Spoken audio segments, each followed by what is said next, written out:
Bonjour à tous, bienvenue sur Liberté TV, voici les titres de l'actualité. Après Irène, un autre ouragan s'est formé dans l'océan Atlantique. Katia est pour l'instant qualifiée de tempête tropicale, mais devrait se renforcer à mesure qu'elle progresse dans la mer des Caraïbes. Nous ferons un bilan sur la saison estivale 2011 en France. Malgré une météo souvent capricieuse, les chiffres sont satisfaisants selon le secrétaire d'État au tourisme. D'ici 2012, la TVA sur les billets d'entrée dans les parcs à thème devrait passer de 5,5 à 19,6%, une mesure qui provoque la colère des gérants de parcs à thème, mais aussi de certains politiques. Enfin, nous parlerons de la Jordanie qui lance dès ce 5 septembre une grande campagne de communication pour sensibiliser le grand public à venir découvrir ses nombreux attraits touristiques. Madame, Monsieur, bonjour et bienvenue dans cette nouvelle édition de votre journal du tourisme. Quelques dizaines de jours après le passage de l'ouragan Irène aux États-Unis, un autre ouragan s'est formé dans l'océan Atlantique. Katia, de son nom, est donc le deuxième ouragan de la saison. Pour l'instant, ses vents atteignent 100 km/h environ, ce qui a entraîné sa qualification de tempête tropicale, alors que Katia était considéré avant comme ouragan de catégorie 1 sur 5. Le Centre national américain des ouragans a précisé que Katia devrait reprendre de la force dans les 2 prochains jours. Les spécialistes estiment qu'il y a 7 chances sur 10 pour que Katia redevienne un cyclone tropical, mais il est encore trop tôt pour déterminer son comportement avec exactitude. Alors que les États-Unis se remettent à peine de l'ouragan Irène, Katia va-t-elle sévir aussi sur le sol américain? Selon les spécialistes toujours, la tempête devrait s'affaiblir avant de toucher le nord des États-Unis, ce qui devrait mettre à l'abri le pays. Ce mercredi, le président américain Barack Obama a déclaré l'état de catastrophe majeure à New York et en Caroline du Nord, 3 jours à peine après le passage d'Irène.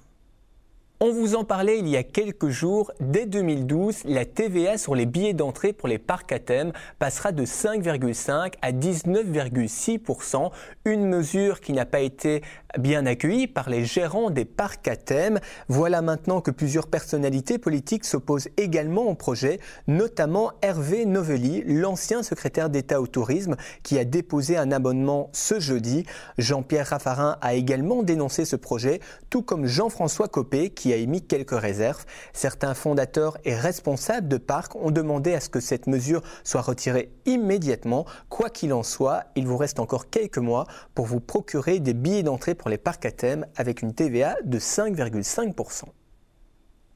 Il est temps de tirer un bilan pour cette saison estivale 2011 dans l'Hexagone. Et il faut dire que malgré une météo souvent capricieuse, le nombre de nuitées a augmenté de 3,1% en juillet et août. Le secrétaire d'État au tourisme Frédéric Lefebvre estime cette saison touristique estivale satisfaisante.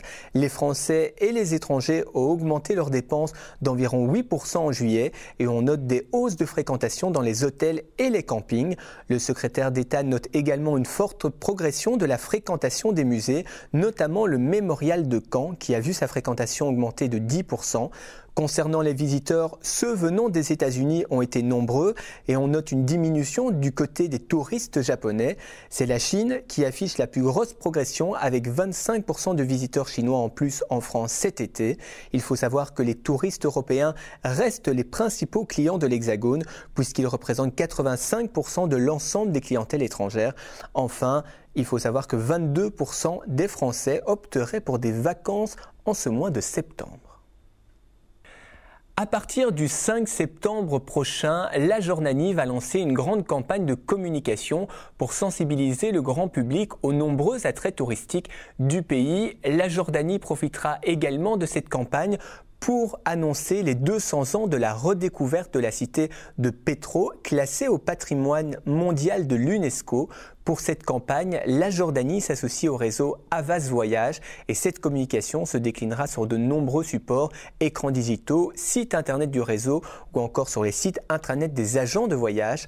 Pour compléter cette communication, sachez que la Jordanie s'installera également du 15 octobre au 6 novembre prochain au Palais d'Hiver à Paris. On vous en parle souvent, les compagnies aériennes créent de nombreux frais annexes comme pour des repas à bord de l'avion ou encore pour réserver un siège précis ou pour avoir plus de bagages. Et Ryanair a innové cette semaine puisqu'elle a mis en ligne un nouveau service payant évidemment qui permet aux voyageurs de modifier sa réservation après son enregistrement en ligne. Le prix de ce service est de 15 €. Cependant, deux conditions doivent être réunies. La modification doit être faite via la centrale de réservation de Ryanair et ce jusqu'à 17 h la veille du voyage programmé. Inutile de dire que Ryanair compte notamment sur les hommes d'affaires qui trouveront ce nouveau service très utile. C'est en tout cas ce qu'estime le porte-parole de la compagnie low cost.